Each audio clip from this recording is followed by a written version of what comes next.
1819, treaty between the United States and Spain, in which Spain ceded Florida to the United States. Economic program advanced by Henry Clay that included support for a national bank, high tariffs, and internal improvements, emphasized strong role for federal government in the economy.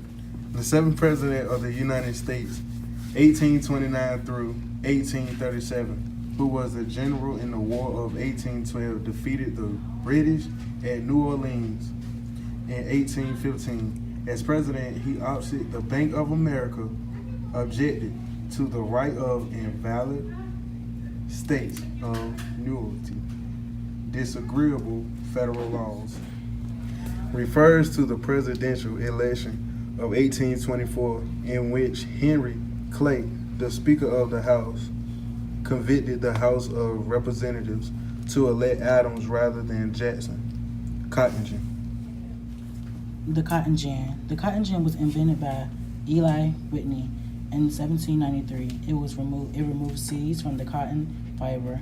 Now cotton could be processed quickly and cheaply.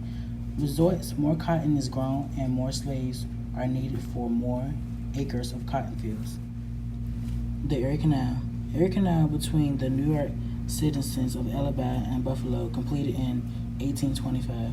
The canal, considered a marvel of the modern world at the time, allowed Western farmers to ship surplus crops to sell in the North and allowed Northern manufacturing to ship finished goods to sell in the West.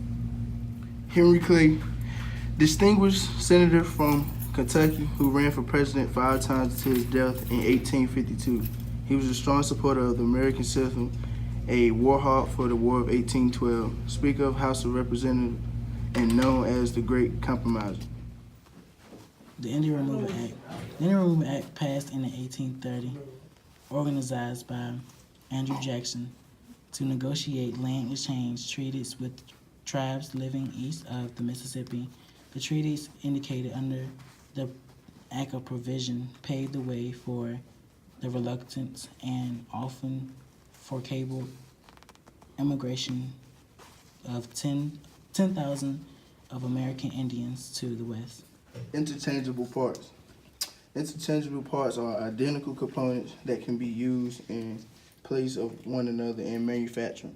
John Quincy Adams, son of President John Adams and the Secretary of State to James Monroe. He largely formulated the Monroe Doctrine. He was the 6th President of the United States and later became a representative in Congress. The process of manufacturing goods in enormous quantities using assembly lines. John C. McCallum.